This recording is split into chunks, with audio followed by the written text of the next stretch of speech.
Assalamualaikum warahmatullahi wabarakatuh. Innal hamdalillah nahmaduhu wa nasta'inuhu wa nastahdihi wa nastaghfiruh wa na'udzu billahi min shururi anfusina wa min sayyiati a'malina.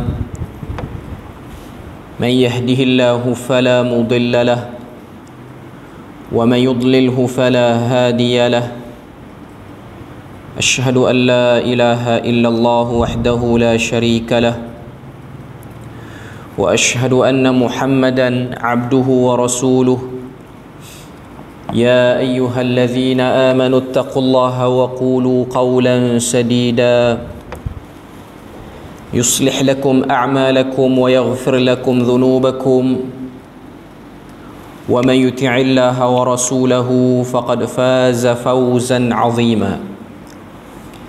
الحمد لله الذي بنعمته تتم الصالحات.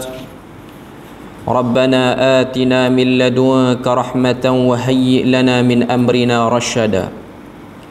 اللهم آت نفسي تقواها وزكيها وأنت خير من زكاها أنت وليها ومولاها. Alhamdulillah, syukur pada Allah Azza wa Jal kerana dengan rahmat dan juga limpah kurnia Allah Ta'ala berikan pada kita kesempatan dan juga ruang waktu untuk kita menyambung perbahasan daripada mukhtasar mazhab akidah dan firqah umat Islam. Kita masih lagi di bawah kelompok Khawarij. Kita nak bahas beberapa kumpulan lagi daripada Khawarij, kemudian kita akan masuk kepada kelompok Mu'tazilah. Jadi kita tengok ada 3 kelompok yang berbaki daripada Khawarij yang nak kita sambung perbahasan pada malam ni. Kita tengok perbahasan yang seterusnya, iaitu kelompok Khawarij yang bernama Al-Jazimiyah. Al-Jazimiyah ni siapa? Pengikut kepada seorang Al-Hazimiyah, bukan Jazimiyah tapi Al-Hazimiyah. Al-Hazimiyah ni siapa?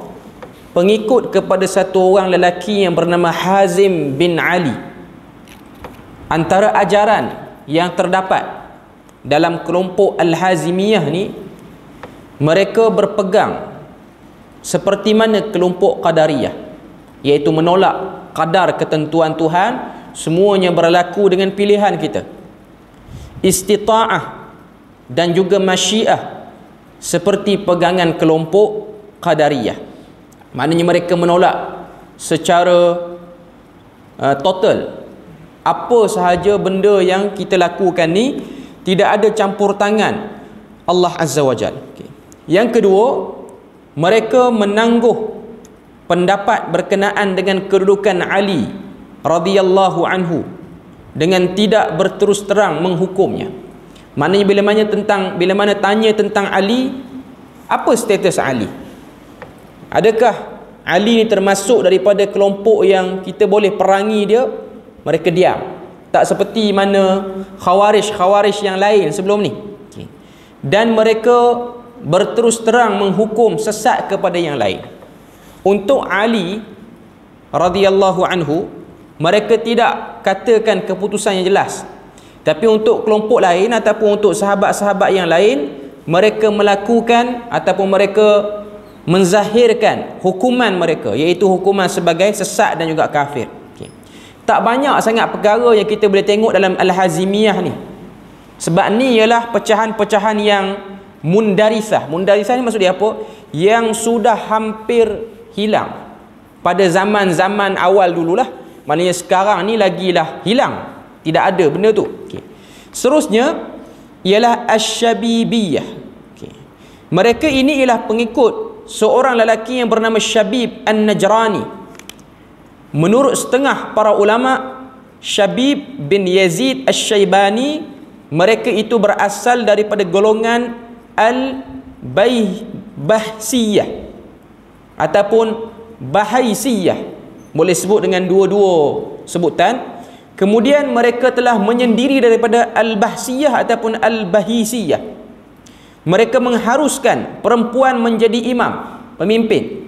di mana mereka melantik ibu kepada Syabib yang bernama Ghazalah menjadi imam selepas daripada Syabib dibunuh.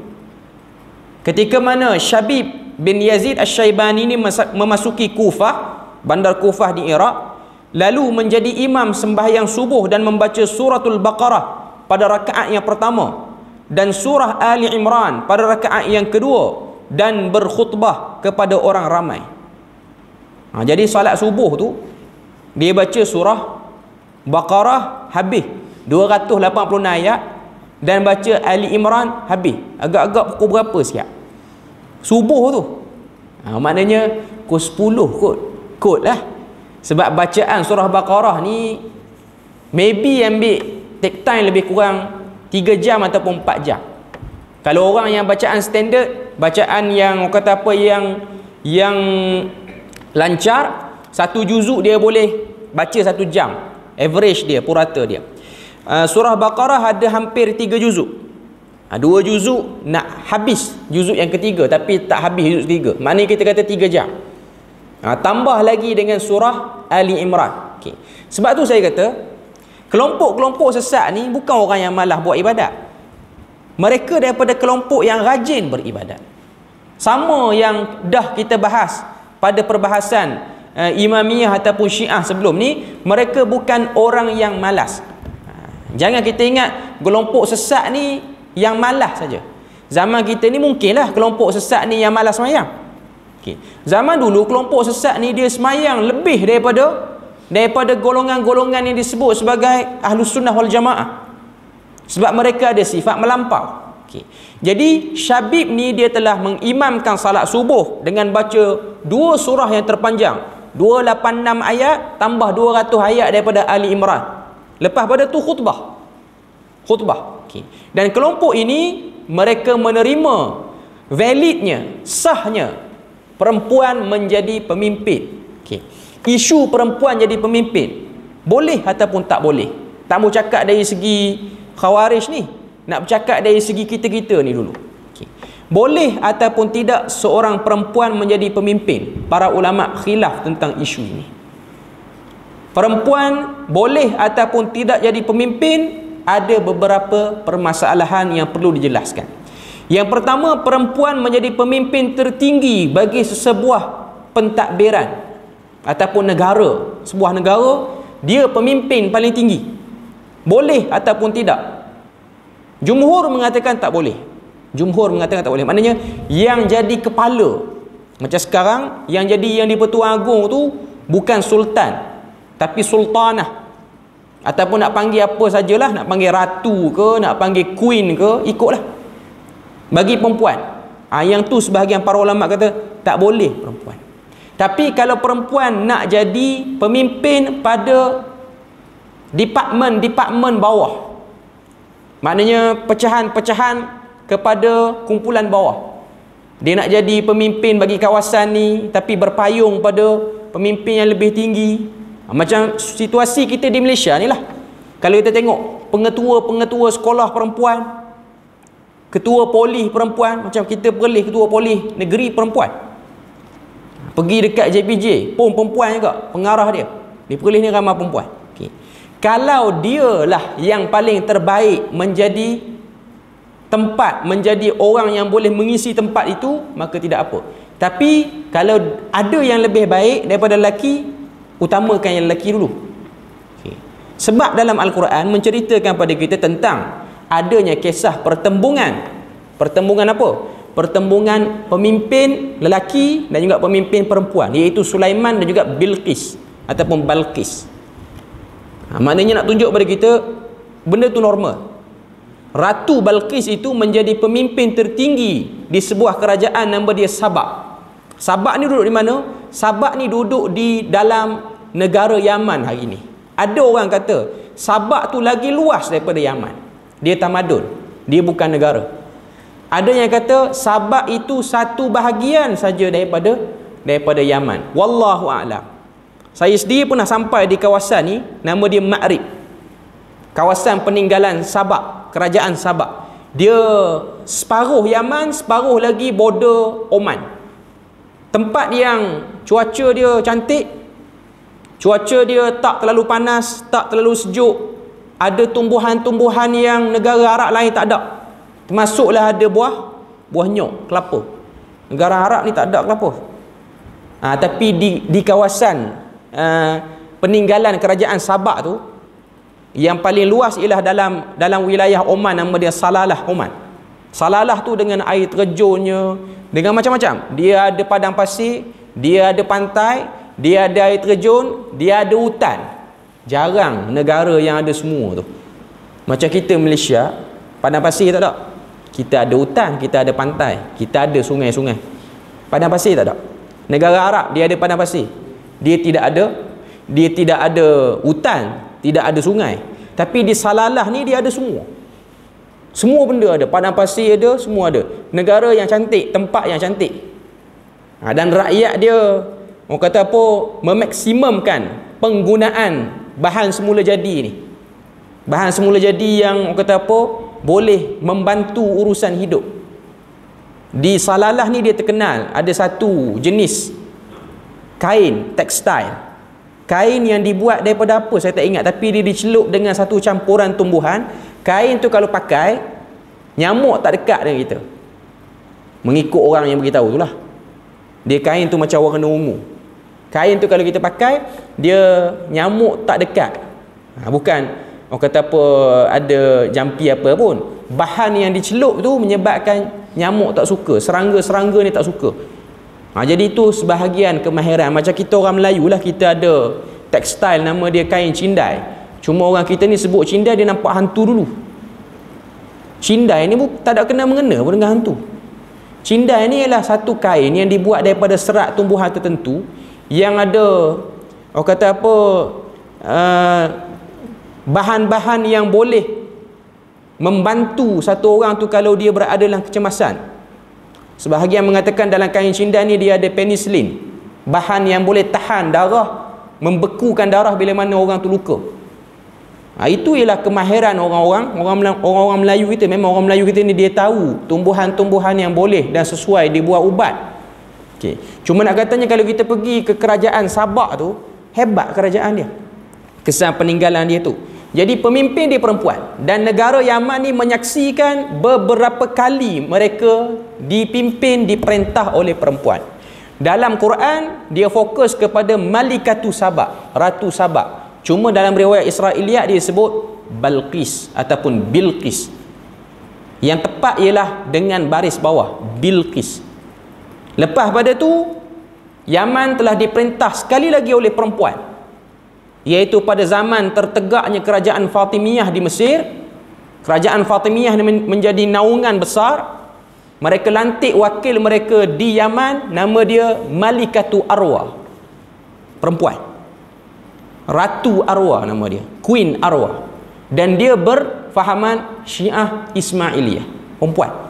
Sebab tu kalau kita pergi di kawasan Sa'dah di Yaman ni, Sa'dah ni kawasan Houthi ramai. Houthi ni yang duk buat trouble di Yaman sekarang ni lah dengan kerajaan dia. Okey. Situ ada kubur beberapa tokoh-tokoh besar di sisi Ismailiyah. Antaranya ialah Imam Hadi, ni tokoh besar dalam Ismailiyah. Yang kedua ialah Malikatu Arwa. Dua ni. Imam Hadi ni ulama lah di sisi Ismailiyah. Dan bila mana mereka ada apa-apa yang kita sebut sebagai upacara keagamaan, antara bentuk upacara keagamaan yang dibuat ialah mereka akan tawaf di kubur Imam Hadi dan juga tawaf di kubur Malikatu Arwa. Dan pengikut-pengikut Ismailiyah di luar pada Yaman, mereka pun juga datang berhijrah, bukan berhijrah, ziarah ke Yaman untuk pergi situ, terutamanya daripada India dan Pakistan. Masih berlaku sampai sekarang di dalam masjid, sebab kubur Imam Hadi tu dia dekat dengan mihrab masjid ni, tepi-tepi ni.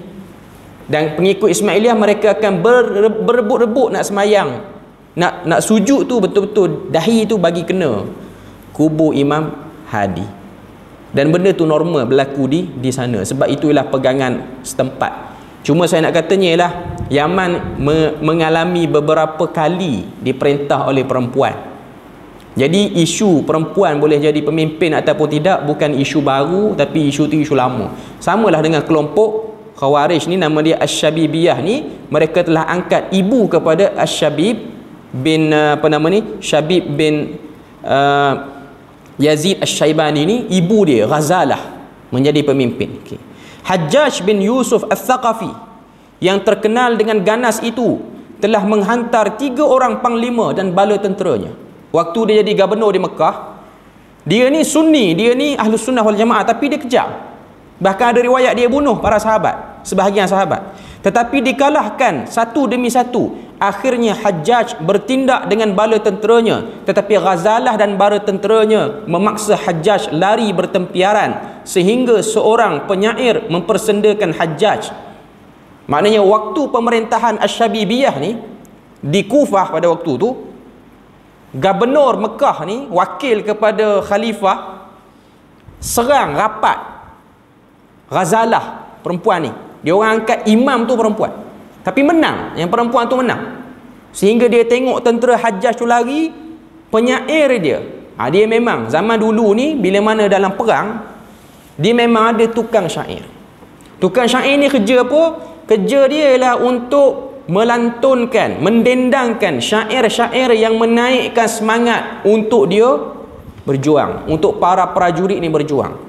Macam kita pun sekarang ni dalam tentera pun dia ada lagu-lagu yang orang kata apa, yang naik semangat, cuma dia tak bunyi syair lah. Macam kita tanya tentera lah, tentera darat kita ni, dia ada lah lagu-lagu dia. Tapi kalau kita pergi ke negara Arab, tuan-tuan boleh tengok, tuan-tuan buka YouTube, tuan-tuan tengok tahun berapa saya tak ingat, mula-mula Raja Saudi sekarang, Malik Salman, dia baru-baru ditabalkan jadi raja selepas kemangkatan Raja Abdullah tu. Antara benda yang dia buat ialah dia kumpul tentera semua negara-negara Islam termasuk Malaysia pada waktu tu. Sebelum yang seorang tu jadi Menteri Pertahanan, yang seorang tu dia minat klien sikit, jadi dia tarik balik tentera Malaysia pada waktu tu. Tuan-tuan carilah Menteri Pertahanan Malaysia yang keberapa. Cuma nak katanya dia tak minat sikit yang flow pada Saudi ni. Okay. Tuan-tuan tengok dia punya pertunjukan tu, dia lantik satu orang penyair. Tuan-tuan boleh cari dalam YouTube. Nama dia Ra'id Mish'al. Ra'id ni maksudnya General Mish'al. Dia ni terkenal sebagai satu orang yang bersyair, syair yang penuh semangat. Di semua orang kata apa,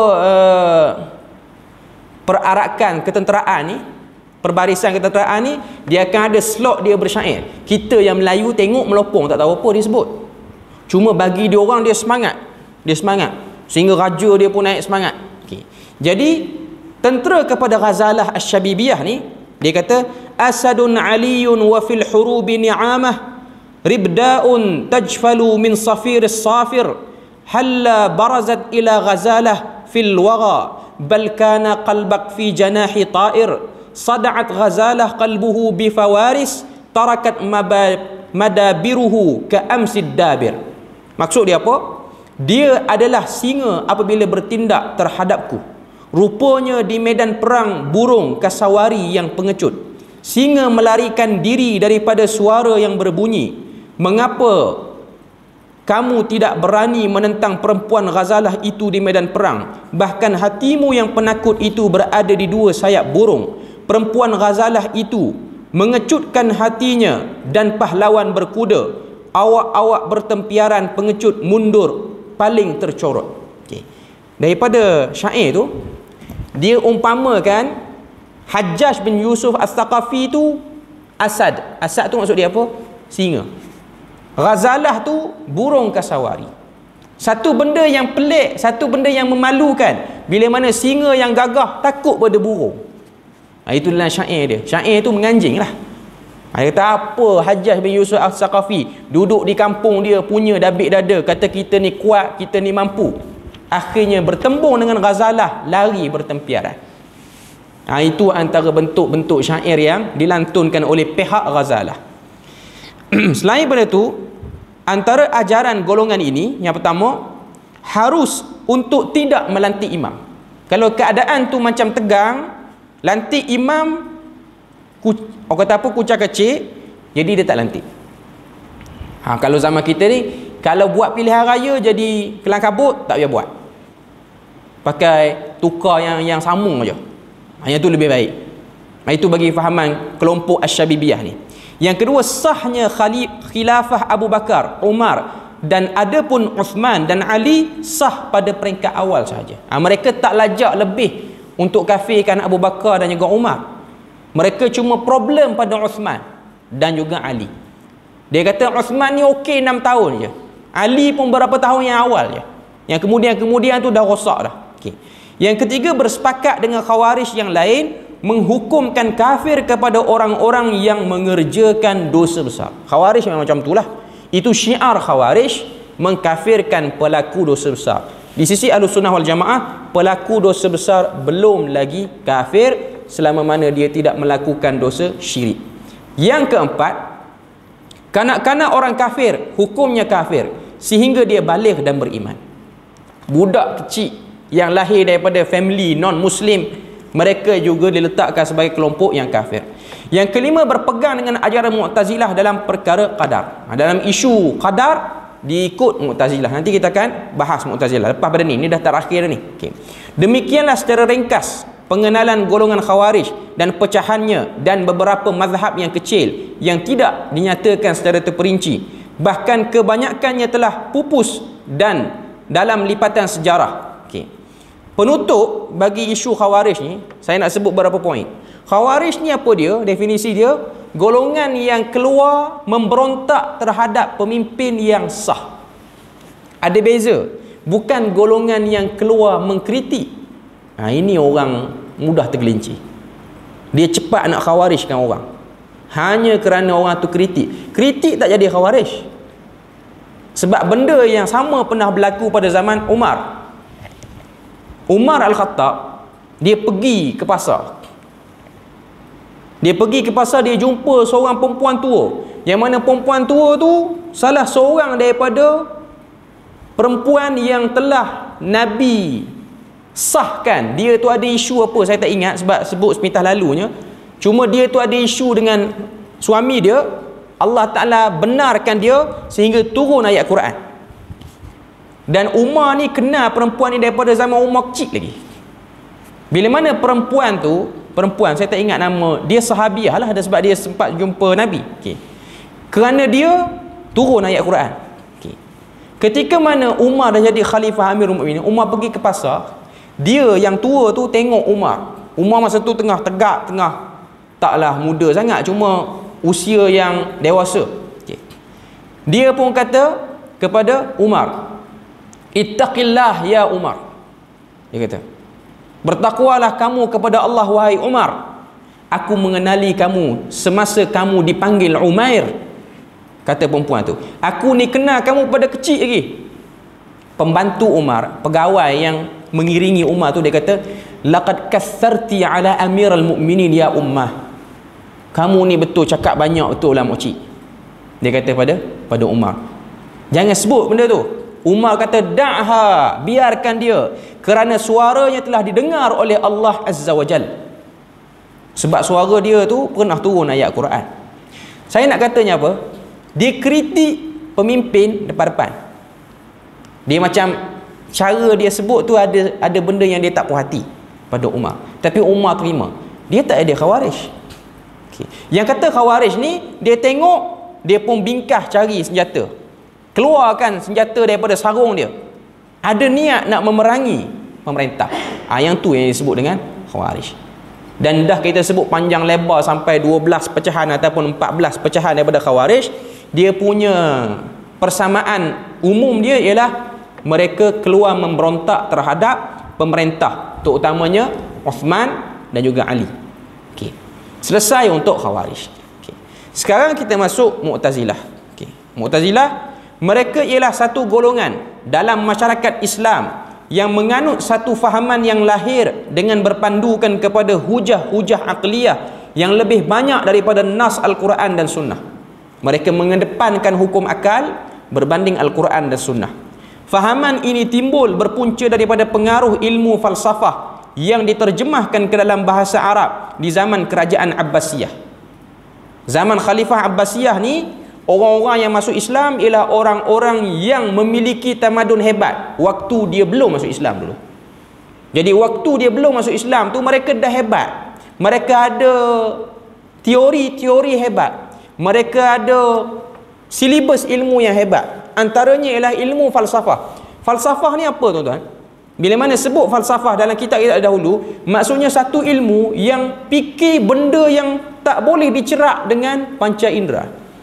Dalam istilah moden dia panggil metafizik. Fikir tentang kejadian Tuhan. Tak mampu kita nak fikir. Tapi falsafah ni dia nak fikir. Mereka telah menyusun satu ilmu untuk fikir dan untuk mengatasi orang-orang yang ada problem tak lepas fikir benda ni. Sebab tu isu ilmu falsafah ni dia ada pro dan con. Sebahagian besar para ulama mereka melarang kebanyakan orang Islam terlibat dengan ilmu falsafah. Antaranya ialah Abu Hanifah, antaranya ialah Imam Malik. Mudah cerita, imam 4 mazhab ni memang tidak benarkan mana-mana orang yang tanya dia orang untuk terlibat dengan ilmu falsafah. Sehingga ada kata-kata yang disandarkan kepada Imam Syafi'i, kamu terjatuh dalam dosa besar yang lain lebih baik daripada kamu terjatuh dalam ilmu falsafah tu. Dia ada macam-macam section lah ilmu falsafah ni. Cuma ilmu falsafah yang pergi pada perbahasan ketuhanan yang orang kata apa, yang tidak ada penghujung, alla muntaha istilah dia. Tidak ada penghujung. Okay. Jadi Mu'tazilah ni mereka terkesan kerana tersebarnya ilmu falsafah itu. Fahaman ini berkembang dengan pesat di abad kedua Hijrah apabila berlakunya pengaruh ilmu asing dengan percampuran umat Islam. Abad kedua ni lah waktu hidup Imam Syafi'i, waktu hidup Imam Ahmad ni. Okay. Ketika mana umat Islam dengan umat yang lain dengan pesatnya menganut Islam, gerakan penterjemahan di zaman itu khususnya di zaman Al-Mansur dan juga Al-Ma'mun, kitab-kitab daripada bahasa lain diterjemah untuk diambil manfaat sebab atas nama penyelidikan. Okay. Pada awalnya mereka tidak terlibat dengan pergolakan politik, tetapi mereka menjadi terjerumus ke dalam pergolakan politik apabila adanya usaha di kalangan mereka untuk mempengaruhi ketua negara supaya menganut fahaman mereka. Mari nak suruh fikir dengan hujah akliyah semata-mata. Bahkan mereka berjaya menarik beberapa orang ketua negara sehingga menjadi penganutnya. Maknanya ada sebahagian daripada khalifah-khalifah yang terkesan. Antara kemuncak yang paling hebat ialah pada zaman Imam Ahmad bin Hanbal, iaitu fitnah Quran itu makhluk. Sehinggalah Quran itu dibahas. Quran tu kalam nafsi ke? Quran tu makhluk ke? Quran tu kalamullah. Kalau kita baca lambat ni kita akan tengoklah. Itulah 3 keadaan yang berlaku pada isu Quran tu. Quran tu bukan makhluk, kalamullah. Yang pertama, itu pegangan ahlu hadis, pegangan sebahagian besar para ulama seperti Imam Ahmad bin Hanbal dan juga orang yang ikut flow Al-Hanabilah ni. Yang kedua ialah Quran itu ibarah kalam nafsi. Ibarah kalam nafsi ni apa? Saya sampai kali ini tak faham apa dia ibarah kalam nafsi ni.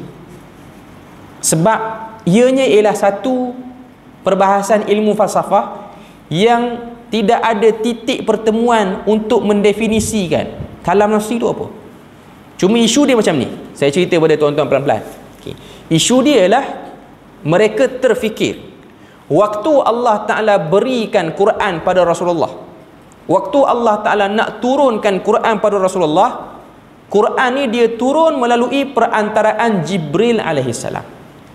Itulah satu malaikat yang membawa Al-Quran sebagai perantaraan untuk dibaca, disebut, disemat dalam hati Nabi sehingga Nabi ingat. Sebab tu dalam surah Al-Qiyamah Allah Ta'ala sebut, la tuharrik bihi lisanaka lita'jala bih, inna alaina jama'ahu wa qur'anah. Wahai Muhammad, jangan tergesa-gesa menggerak-gerakkan lidah kerana takut lupa Quran. Kami dah himpunkan hati kamu supaya kamu ingat Quran tu. Okay. Ada satu kelompok ni dia terfikir waktu Allah Ta'ala dia beri Quran tu pada Jibril, dan waktu Jibril bawa Quran tu pada Nabi, bahasa apa yang menjadi perantaraan antara Allah, Jibril, Nabi? Sebab mereka dah setting dalam kepala mereka, Allah Ta'ala ni kalau dia berkata-kata dia tak sama dengan makhluk, berkata-kata dia tak ada bunyi, berkata-kata dia tak ada huruf, Bukan macam kita. Sebab segala benda yang ada bunyi, ada huruf, itu makhluk. Itu bagi kelompok itu. Sebab tu mereka tak boleh terima ataupun mereka berputar, terbelit pada ayat wa kallamallahu Musa taklima. Allah Ta'ala berkata-kata dengan Musa ketika mana Nabi Musa menerima wahyunya di lembah tua di Bukit Tur Sina. Dia orang nak faham, Nabi Musa ni dia dengar bunyi macam mana? Bunyi yang macam suara orang ke? Bunyi yang ada himpunan huruf-huruf ke? Ataupun dia hanya lintasan hati yang merupakan ibarat? Sebab tu dia orang sebut ianya ialah ibarat kalam nafsi. Ianya ialah satu lintasan hati yang datang, lalu diterjemahkan, lalu disampaikan pada Nabi. Okey. Benda ni tuan-tuan, saya nak cerita. Tuan-tuan tak perlu fikir pun. Cuma dulu ada orang dia rajin fikir. Bila mana dah ada orang rajin fikir, kita yang kemudian ni malas ke, tak suka ke, kena bincang juga. Macam mana pun. Sebab benda tu sudah disebut, sudah berlegar, sudah orang kata apa? Bermain di mulut-mulut kebanyakan orang. Okay. Cuma alhamdulillah lah, kita sekarang di Malaysia ni isu khalqul Quran tu bukan isu yang kita bincang dah pun. Malaysia ni isu apa yang panas? Isu Wahabi lah kot kalau panas pun. Tak ada isu lain lah kita ni. Mana pelik sikit, kena lah, kena cop tu lah, tak ada cop lain. Okay. Cuma nak katanya zaman tu ialah isu khalqul Quran. Sebab tu dia orang nak trace satu orang tokoh cendekiawan ni, bila mana tanya Quran tu kalamullah ke makhluk, ada yang sangat terkesan dengan pemikiran falsafah, terus dia orang kata makhluk. Antaranya ialah Az-Zamakhsyari. Zamakhsyari yang tulis tafsir Al-Kashaf. Saya ingat dulu di Jordan seorang je tokoh ulama yang mengajar, tu pun dah meninggal beberapa bulan yang lepas, iaitu Syekh Dr. Salah Abdul Fattah Al-Khalidi. Ini satu orang ulama daripada Palestin, duduk di Jordan. Dia degree, master, PhD dalam bidang tafsir. Dia ajar tafsir Al-Kashaf tu. Tafsir Al-Kashaf ni tafsir Mu'tazilah, tapi dalam tu kita boleh ambil manfaat fawaid balaghiyah. Balarah dia, sastra dia hebat. Kalau kita baca tafsir Al-Kashaf ni, permulaan mukaddimah tafsir tu dia sebut apa? Alhamdulillahillazi khalaqal Quran. Segala puji bagi Allah yang telah mencipta Quran.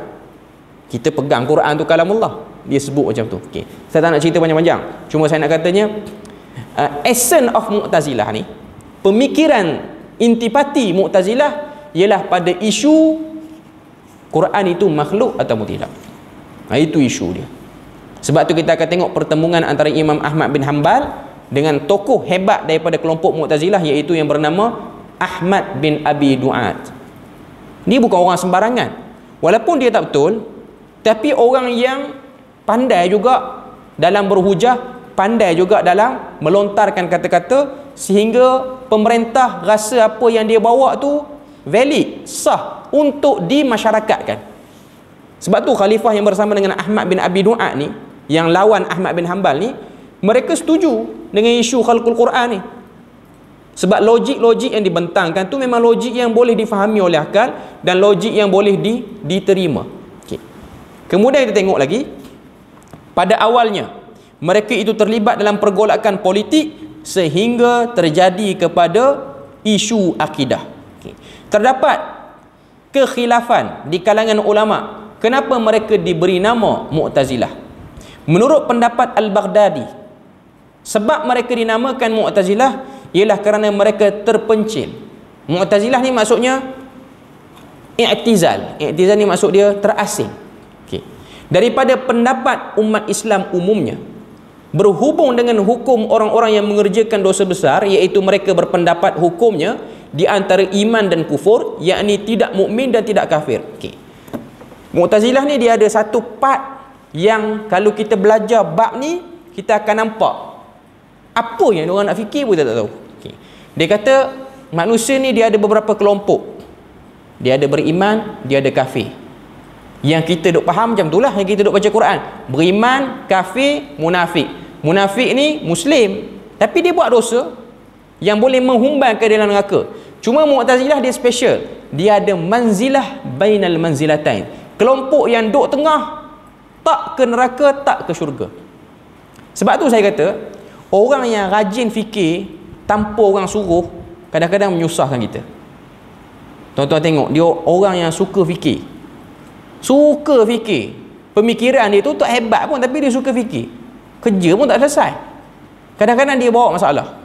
Kalau ada dalam AJK mesyuarat yang ni, pening ahli-ahli yang lain. Sebab nak kena layan, dia suka fikir. Sama ada dia fikir kemungkinan-kemungkinan yang tak berlaku. Cuma saya nak katanya, orang yang suka fikir ni, dia bertitik tolak daripada sifat assume, sangkaan. Dia buat possibility, kemungkinan.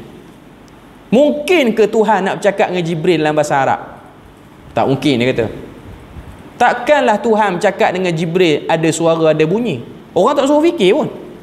Okay. Cuma saya nak katanya, manusia dia mungkin terlintas, tapi bukan dengan cara tu untuk dia layan lintasan itu. Menurut Asy-Syahrastani, Al-Milal wan Nihal, penulis kepada Al-Milal wan Nihal, mereka dinamakan Mu'tazilah ialah apabila pemimpin mereka yang bernama Wasil bin Ata Al-Makhzumi, dia digelar Ghazal Al-Altha, iaitu tidak menyebut huruf ra. Wasil bin Ata ni, dia ada satu penyakit, dia telur tak boleh sebut huruf ra dengan betul, walaupun dia tuan Arab. Okay. Dia bertelingkah dengan gurunya Hasan Basri. Hasan Basri ni siapa? Tabi'in. Okay.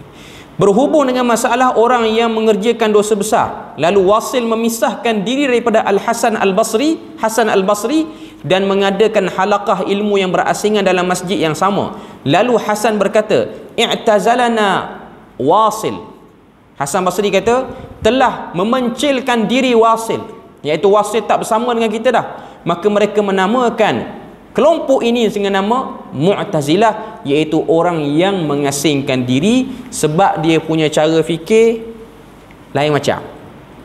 Daripada Mu'tazilah ni lah keluarnya satu kelompok yang menyerang Mu'tazilah dengan kaedah ilmu kalam, ilmu falsafah yang dah kita bahas sebelum ni, iaitu Al-Asy'ariyah ataupun Al-Asy'ariyah, yang dibawa oleh Abu Hasan Al-Asy'ari dan digabungkan kaedahnya oleh Imam As-Sanusi sehingga jadilah Asy'ariyah wal Maturidiyah, yang orang duk laung-laung nak letak lain enactment kerajaan negeri sekarang ni, negeri-negeri tertentu. Itulah cerita dia.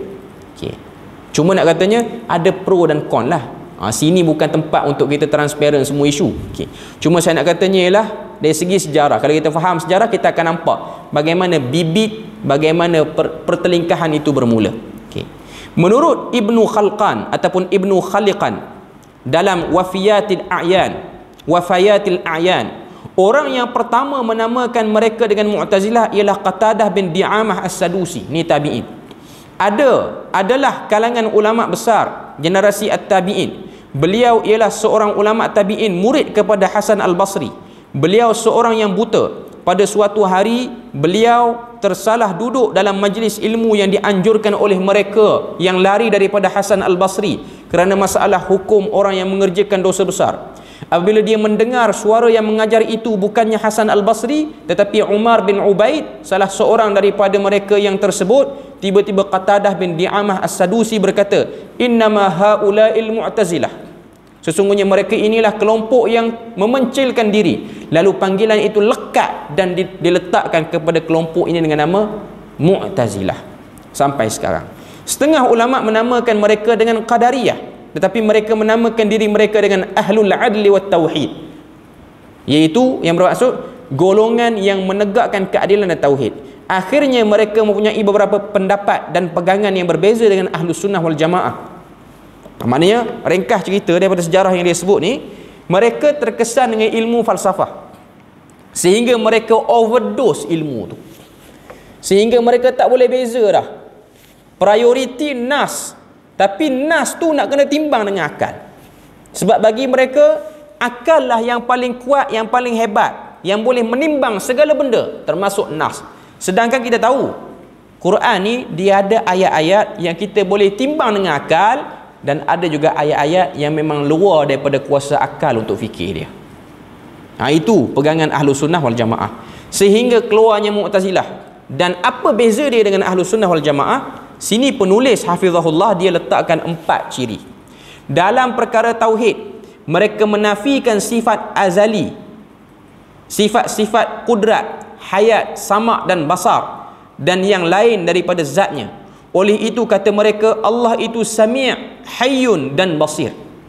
Dia buang sifat azaliyah, iaitu sifat yang sedia ada pada Tuhan. Maknanya dia orang faham sifat-sifat ni dia baru terbit selepas Tuhan buat makhluk. Sebelum Tuhan buat makhluk, sifat tu tidak ada pada Tuhan. Tuhan ni baru boleh mendengar selepas daripada ada makhluk yang dia nak suruh makhluk tu dengar dia. Dan dia pun boleh dengar makhluk tu. Kita Ahlus Sunnah wal Jamaah, kalau tak ada makhluk pun Tuhan yang boleh mendengar pun. Nah, itu isu dia. Okey.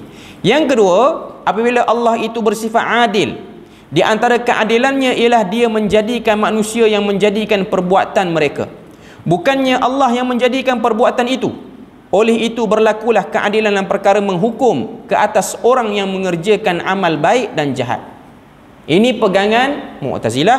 Dia orang kata antara bentuk keadilan Tuhan yang betul menjadikan manusia itu buat perbuatan dia, dan Tuhan tidak ada campur tangan dalam pilihan perbuatan manusia.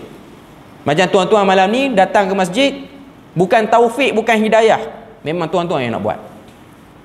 Dia tak ada isu taufik hidayah, tak ada. Yang tu dalam forum hal ehwal Islam je duk sebut. Okay. Bagi dia orang tak ada. Okay. Jadi dia orang serah bulat-bulat pada Tuhan. Sebab dengan cara serah bulat-bulat itulah tanda keadilan Allah Azza wa Jalla. Jelasnya benda ni menyeleweng dan bukan benda yang betul. Okay. Yang ketiga, mestilah umat Islam itu mempunyai imam yang memimpin mereka bagi meluluskan hukum dan menegakkan hukuman had. Kena ada imam. Macam Syiah juga kena ada al-wilayah. Nak tertegak hukum ni kena ada imam, kena ada negara. Tetapi imamah itu tidak wajib mengikut hukum syarak. Macam tu pula.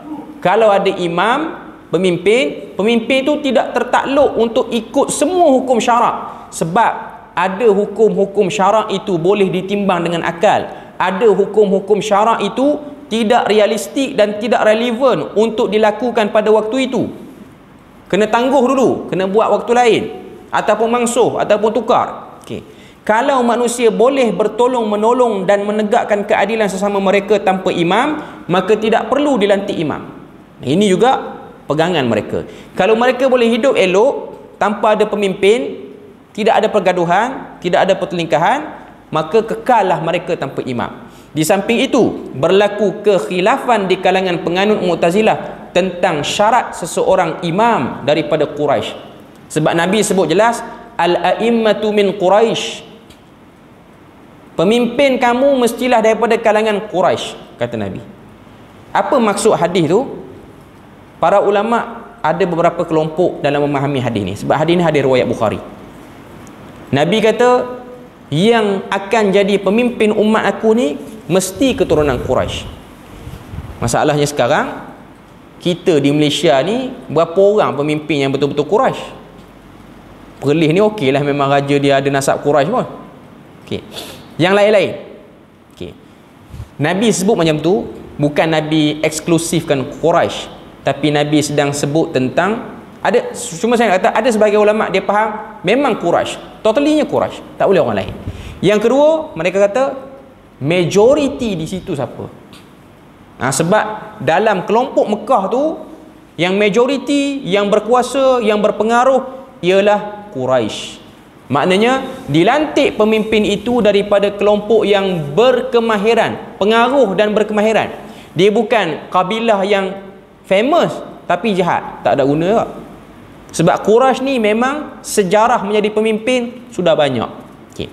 Yang keempat, mestilah paling besar yang menjadi fitnah kepada umat Islam ialah apabila mereka mengatakan kitab suci Al-Quran itu kalamullah yang baharu dan bukan qadim. Dalam pegangan mereka bahawa Al-Quran itu kalamullah yang baharu ialah kerana kata mereka bahawa Al-Quran itu makhluk kerana Allah menciptanya dan menurunkannya kepada Nabi SAW. Pegangan ini telah disanggah dan ditentang habis-habisan oleh ulama Ahlus Sunnah wal Jamaah di kalangan mutakallimin. Mutakallimin sini merujuk kepada Asy'ariyah dan juga Maturidiyah. Fuqaha tu ialah Imam Ahmad bin Hanbal dan juga muhaddisin, iaitu para ahli hadis daripada kalangan tokoh-tokoh hadis seperti Imam Bukhari dan juga Abdullah bin Mubarak dan lain-lain. Okey. Jadi itu 4 perbezaan. 4 penanda aras bezanya kita ni dengan Mu'tazilah. Okey. Jadi kita tengok apa lagi yang disebut sini.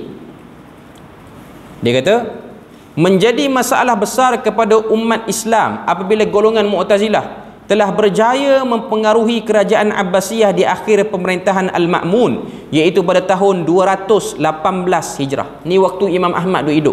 Imam Ahmad wafat 241. Sehingga menjadi pegangan negara dianuti oleh 2 khalifah. Selepas itu Al-Mu'tasim dan juga Al-Wathiq, dan berakhir pada zaman pemerintahan Al-Mutawakkil, iaitu pada tahun 234 Hijriyah.